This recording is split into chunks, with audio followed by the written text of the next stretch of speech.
nous allons terminer la présentation des études de cas donc, par l'intervention de Olivier Demar, donc directeur innovation et qualité chez Fraissinet, qui va nous parler de la fertilisation organique, levier d'une approche globale. Bonjour à tous. Allez, super. Euh, Moi, pour représenter un petit peu, donc Fraissinet, c'est une entreprise qui a 155 ans. On en est la sixième génération de dirigeants. C'est une entreprise à capitaux 100% familiaux, donc entreprise française. On a aujourd'hui 3 sites de production, donc avec un potentiel de 140 000 tonnes. Et on est spécialisé donc en fertilisation organique et tout ce qui est biostimulant. Moi, comme il a été annoncé, je suis directeur innovation qualité. Donc la recherche chez nous, c'est plus de 40 ans en fait d'années de recherche sur les matières organiques. Donc tout ce qui est un petit peu carboné, tout ce qui est dans l'économie circulaire, ben, on travaille dessus. Et à titre personnel, moi, ça fait 20 ans que je m'intéresse à ce sujet-là et que je creuse un peu là-dessus. Allez. Alors, ce que je vais essayer de faire en illustrant justement, en étant entré sur des cas types aujourd'hui, c'est de vous montrer, d'essayer de démontrer comment, en fait, aujourd'hui, on est face à des changements de paradigme.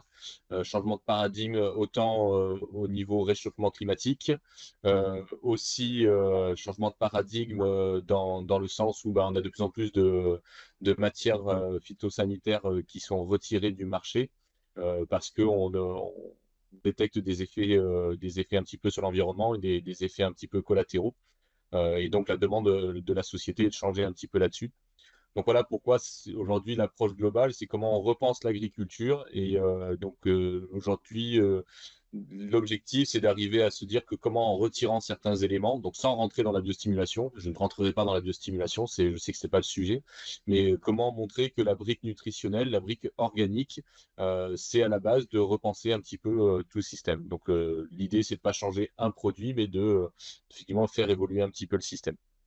Allez, allez, allez, allez. Alors, hop. Donc, simplement, le premier constat, enfin, c'est quelque chose que tout le monde connaît, j'imagine, autour de la table, vu les personnes qui sont à l'écoute.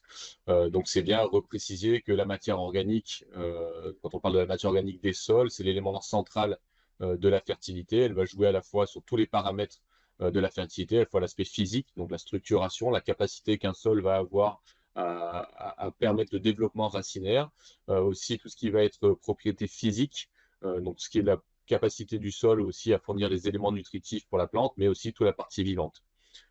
Bon, ça, c'est, je pense que l'ensemble du cycle qui se clôture et qui est dans le cadre de ce projet, ben, vient travailler un petit peu autour de tout ça.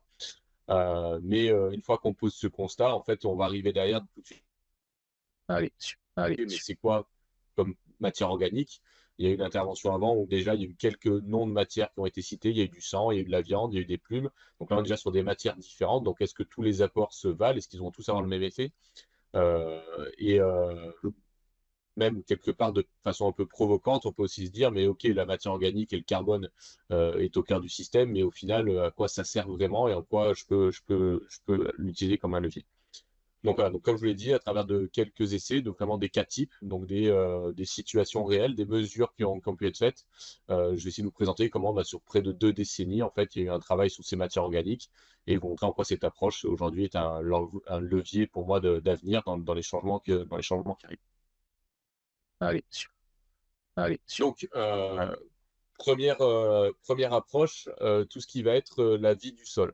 Donc, la vie du sol, c'est des mesures aujourd'hui depuis une trentaine d'années qui se font de façon de plus en plus routinière. On essaye de mesurer le vivant. Donc, on arrive à mesurer grâce à des nouveaux outils. On arrive à mesurer à la fois la taille du compartiment microbien, l'activité. Et on sait aujourd'hui que ça a de plus en plus d'impact et sur notamment la résilience des systèmes agricoles.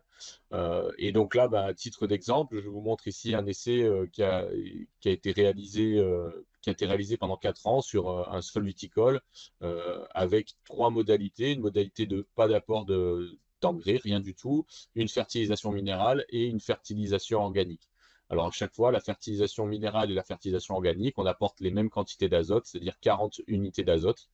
Et on est sur un produit organique qui a cette spécificité qui n'est pas que des matières animales, sur lequel on a aussi une base de compost qui va venir avoir de la restitution en matière organique.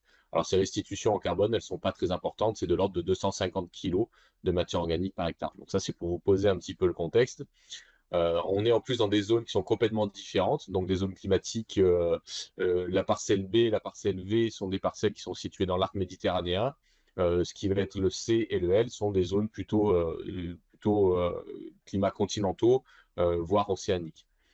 Et en fait, qu'est-ce qu'on remarque? C'est qu'au bout de 4 ans d'apport de ces deux fertilisants différents par rapport aux témoins, que la partie organique en fait va avoir un effet plus important sur la vie des sols. Donc c'est là où on confirme ici, à travers cet essai, à travers ce cas type, que la fertilisation organique a un effet impactant et permet d'augmenter la biomasse microbienne. Même si la partie minérale n'a pas complètement été négative dans toutes les situations, c'est quand même bien l'organique qui permet d'augmenter la vie des sols. Donc ça, c'est un premier résultat qui permet d'avancer, sachant qu'au final, derrière, dans ce système-là, les rendements et la qualité des raisins qui ont eu derrière ont été similaires. Donc, c'est-à-dire qu'avec une approche un peu plus circulaire, on arrive à avoir des résultats à la fois agronomiquement cohérents, mais aussi avec des impacts beaucoup plus positifs sur le sol. Allez, allez, allez. Donc, ensuite, si on continue un petit peu sur la fertilisation organique, donc en tant que levier, ça c'est un autre essai qui a été conduit en maraîchage, essai qui a été conduit pendant une quinzaine d'années, où il a été comparé, où il a été comparé dans le, dans cette expérimentation, cinq différents apports de compost, d'amendement organique. Donc là, on est vraiment sur la notion d'amendement organique. Donc, il y a eu un compost de déchets verts, des composts d'écorce enrichis avec des fientes. Il y a eu un compost de matière végétale et animale, donc qui est à base de tourteaux végétaux, fumier de moutons et bourre de laine, des fumiers de bovins et un fumier de bovins déshydraté. Donc, tout ça est conduit, encore une fois, pendant une quinzaine d'années et avec des bilans réguliers, notamment en 2001, 2004 et 2009. Et en fait, dans tout l'ensemble de la batterie des essais qui ont été mesurés, il y a une partie vie du sol qui a été mesurée, et donc avec une approche de mesure de la biomasse microbienne des sols. Donc caractérisation de la fraction vivante du carbone du sol. Il s'avère que dans cet essai-là, ce qui a pu être mis en avant, et c'est ce que vous avez sur le graphique là, qui est actuellement à l'écran, c'est qu'en fonction de la nature du carbone que j'ai apporté, j'ai augmenté la vie des sols, mais en proportion de tout ce que j'ai apporté comme carbone, pas de façon aussi importante. Et notamment, dès qu'on a des composts un peu stables, dès qu'on a des éléments un peu plus ligneux, eh ben, on va avoir plutôt un effet dépréciatif sur la vie du sol par rapport au potentiel du sol. Et donc, c'est ce que vous avez en fait sur la partie au niveau du trait. Donc, on voit bien que les deux composts déchets verts et compost d'écorce ont un effet dépréciatif par rapport aux témoins à teneur en carbone identique. Donc voilà, donc ça veut dire que déjà le mode de fertilisation et la nature des intrants organiques qu'on va pouvoir utiliser va changer un petit peu la partie activité du sol. Donc là, la grande question que souvent après on pose derrière et que les agriculteurs se posent, ok, j'ai plus de vie dans mon sol, mais du coup à quoi ça me sert? Et là, en fait, on va rentrer dans des notions qui sont des notions, et c'est là où je vais arriver dans cette notion d'approche globale, c'est en quoi, en fait, les matières organiques sont en capacité de faire évoluer des propriétés biologiques des sols et du coup accéder à ce qu'on appelle des sols suppressifs. Donc, comment des amendements organiques peuvent générer une vie dans les sols qui vont faire que les maladies du sol vont au final ne pas arriver à se développer, donc supprimer le sol du fait de sa fertilité, va supprimer un petit peu la notion de développement de ces pathogènes par un côté de ces pathogènes qui sont des organismes plutôt opportunistes dans un environnement qui est hyper compétitif. Donc ça, c'est quelque chose qui est très référencé, qui est assez connu, mais la question, c'est effectivement, aujourd'hui, les questions qui se sont posées, c'est comment la nature des amendements, comment la qualité en fait de ce qu'on va apporter va pouvoir jouer. Donc ça, c'est des essais qui ont été réalisés par le FIBEL auxquels nous avons participé en fournissant des composts de nature complètement différente. L'idée étant de présenter deux composts vraiment très différents en termes de composition, notamment de teneur en lignine. Et dans ces essais, donc c'était des essais qui sont conduits en conditions contrôlées. C'est des cultures de cressons. Donc les cressons sont cultivés sur des supports un petit peu sur des supports dans lesquels on a rajouté des composts différents, un mélange donc soit le support neutre, soit le support avec le compost. Et dans ces éléments-là, après d'ailleurs, on vient inoculer des doses croissantes de pythium. Donc le pythium étant une maladie du sol. Allez, dessus, allez, dessus, allez, dessus, allez, dessus, allez, dessus. Et donc là, Pardon, je sais plus où c'est parti. Allez, dessus, allez, dessus, allez, dessus, allez, et dessus. donc voilà, donc ici, en fait, ce que vous observez sur ce graphique, donc dans la partie de gauche, c'est le témoin. On voit que quand il n'y a pas d'inoculum, bah, il n'y a pas de symptômes de mortalité. Dès que je mets un petit peu d'inoculum, hop, j'ai de la mortalité. Et je peux monter jusqu'à 100% de mortalité dans la première expérimentation. Avec une partie compost, donc sur une inoculation faible, donc ce qu'on voit la barre en bleu, on se rend compte que statistiquement, j'ai beaucoup moins de développement de la maladie. Donc là, ce qui a été et après, dès que j'ai des inoculations un peu plus fortes, eh ben, je vais retrouver à nouveau des pertes et des symptômes. Avec l'autre compost, donc qui est celui-là beaucoup plus ligneux, oui, avec beaucoup plus des teneurs en ligne beaucoup plus élevées, au final, on se rend compte qu'on va arriver à tenir un peu plus longtemps en termes de pression au niveau même de l'application de la pression. Donc, ce qui montre bien que bah, toutes les matières organiques ne se valent pas, donc il faut bien choisir en fonction de ce qu'on veut, même si là, on est vraiment en conditions contrôlées. Allez, dessus, allez, dessus. Donc, ça, c'est une des clés d'explication et comment, encore une fois, la fertilisation organique, à travers le fait qu'elle fasse évoluer les compartiments, la fertilité des sols, peut être un des leviers de cette approche globale, encore une fois, de l'approche globale. Mais là, je vais aller un petit peu plus loin et vous montrer comment des travaux encore plus récents mettent en avant le fait que même la nutrition et les formes nutritionnelles vont pouvoir avoir un lien avec la sensibilité des plantes à exprimer des maladies. Et notamment avec toute une mise en avant d'un mécanisme qui va être lié à l'induction de la sensibilité par rapport à l'azote et notamment aux formes d'azote, avec notamment quelque chose qui a été mis en avant qui s'appelle le NIS, donc la Nitrogen Induced Sensitivity, qui a été publié par Elsa Balini et qui met en avant tout ce mécanisme métabolique. Donc nous, dans des essais que nous avons conduits, Allez, dessus, allez, dessus.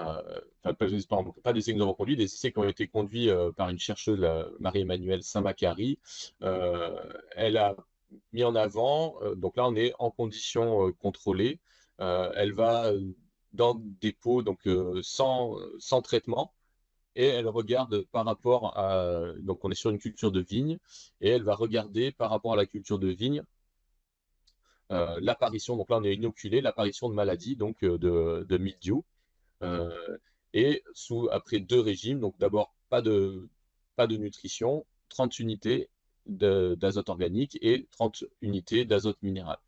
Et ce qui est mis en avant ici dans ce graphique-là, c'est qu'effectivement, en présence d'azote minéral, donc de nitrate, on va avoir une sensibilité plus importante et une expression des symptômes beaucoup plus importante que quand on va être sur de la fertilisation organique.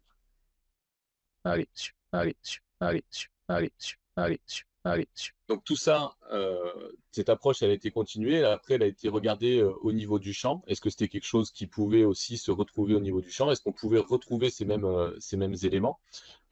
Et donc dans une expérimentation donc, qui a été conduite, pareil, là, dans le sud de la France, on compare, pareil, des apports organiques et des apports minéraux, et on redémontre. Alors là, on est carrément dans des systèmes standards de production, c'est-à-dire avec des couvertures phytosanitaires, une couverture classique. Et là, on redémontre que même sous présence de couverture phytosanitaire, grâce à la partie organique, on a une expression moins importante de la maladie. Donc, on réduit la sévérité et la capacité en fait de l'inoculum. Donc, on redémontre bien que en fonction de la façon dont est nourrie la plante, elle va avoir un comportement différent face à des stress de ce type.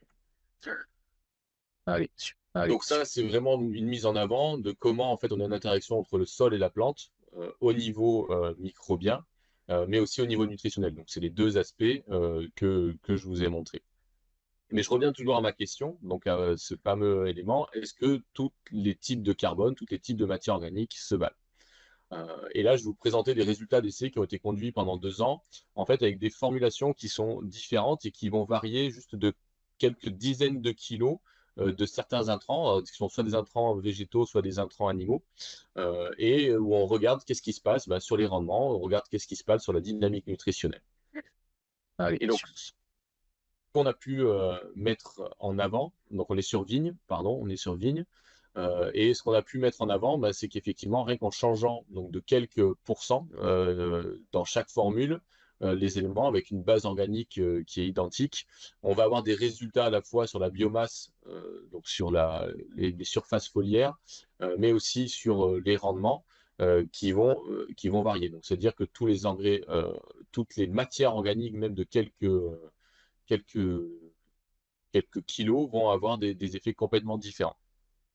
allez, Et bien sûr, on est allé plus loin parce que, encore une fois, c'est cette approche globale qui va nous intéresser chez nous. C'est le côté de dire, bon, qu'est-ce qui se passe après sur ces aspects maladie? Et là, pareil, on retrouve en fonction des différents intrants qu'on ne va pas avoir la même expression de la sensibilité au niveau des maladies. Donc, on refait bien ce lien entre nutrition et état global de la plante. allez, allez, allez, Et pour continuer vraiment aussi dans cette approche globale et du coup le rôle central de la nutrition organique dans l'approche qu'on doit avoir aujourd'hui dans cette un peu nouvelle page de l'agriculture qu'il faut qu'on écrive, c'est des essais où on a regardé avec des stimulateurs de défense des plantes. Donc c'est des stimulateurs qui sont positionnés, deux types de stimulateurs, un qui joue sur la voie de l'acide jasmonique et l'autre qui va jouer sur la voie du SA. Et donc, c'est deux voies métaboliques complètement différentes. Et on regarde comment ils vont réussir à mieux contrôler les apparitions de maladies en fonction d'une nutrition organique ou d'une nutrition minérale. Et donc, ce qui est mis en avant sur le graphique, c'est que notamment sur le SDP1, donc qui va travailler sur la voie de l'acide jasmonique, et la partie, la nutrition avec de la nutrition organique, en fait, la partie avec la nutrition organique permet d'avoir une meilleure expression de ces typologies de produits. allez, allez, allez, allez, Donc, dans dans toute cette approche, et ce que je voulais essayer de démontrer là aujourd'hui dans cet échange-là et dans cette approche assez rapide et assez concise, c'est de dire qu'il va falloir jouer effectivement sur beaucoup plus de leviers aujourd'hui dans cette approche de l'agriculture. Et donc nous, on avait mis en place un dispositif expérimental dans lequel on arrivait à ajouter tous les leviers pour regarder quels étaient les leviers, comment ils interagissaient les uns aux autres. Donc c'est-à-dire fertilisation organique versus minérale, pilotage avec des outils de la décision et après utilisation de stimulateurs de défense des plantes. Alors stimulateurs, encore une fois, de défense des plantes que nous ne fabriquons pas, c'est des choses qu'on trouve dans le commerce, mais c'est vraiment dans cette approche globale, regarder qu'est-ce qui se passe en fait dans l'environnement des agriculteurs, quels sont les outils qu'ils ont et comment on peut s'insérer, comment on peut s'imbriquer les uns les autres. Et on a redémontré à cette échelle-là, effectivement, l'intérêt de la partie organique sur l'efficacité de l'ensemble de la couverture, avec notamment des baisses des indices de fréquence de traitement, avec énormément de données là-dessus. allez, allez, Donc, allez, ce qui est aujourd'hui, pour nous, important, et je pense qu'il est défendu aussi par un grand nombre de pressions, c'est de dire que toutes les approches qu'il va y avoir, biocontrôle, stimulateur de défense des plantes, biostimulants, où tous ces systèmes-là ne pourront fonctionner qu'à partir du moment où nous aurons des fertilités de sol importantes et donc une nutrition organique adaptée. Et comme c'est un levier majeur, ce que j'espère vous avoir démontré avec ces quelques essais là, que j'ai enchaînés, il va falloir aussi en prendre compte à deux niveaux, à la fois dans l'évaluation des autres solutions. Donc aujourd'hui, dire on vient changer d'approche, mais je ne regarde pas du tout la fertilisation, c'est passer à côté peut-être de ce qui aurait fait que cette nouvelle approche peut marcher. Et deux, c'est comment on va pouvoir intégrer ce raisonnement-là jusque dans les itinéraires techniques des agriculteurs, et donc notamment à travers des outils d'aide à la décision. Donc c'est vraiment sur l'ensemble de ces éléments qu'aujourd'hui, la fertilisation organique, c'est un levier de cette approche globale et c'est quelque chose de majeur, mais encore une fois, en ayant bien en tête de bien définir qu'est-ce que j'utilise, comment je l'utilise, et de bien le caractériser, et de pas simplement penser je mets du carbone et point barre. Donc c'est vraiment dans toute cette approche-là. Alors après, si tous ces éléments vous ont intéressé, si vous voulez creuser un peu plus loin, n'hésitez pas. Tous ces éléments, il y a des articles qui ont été publiés et des colloques qui ont été réalisés où j'ai repris en fait tous ces éléments-là pour permettre de mettre en perspective et de voir comment la fertilisation organique, donc à la fois dans son côté classique tel que ce qu'elle a pu être vue avant, peut apporter quelque chose et vraiment quelque chose de très moderne pour l'avenir.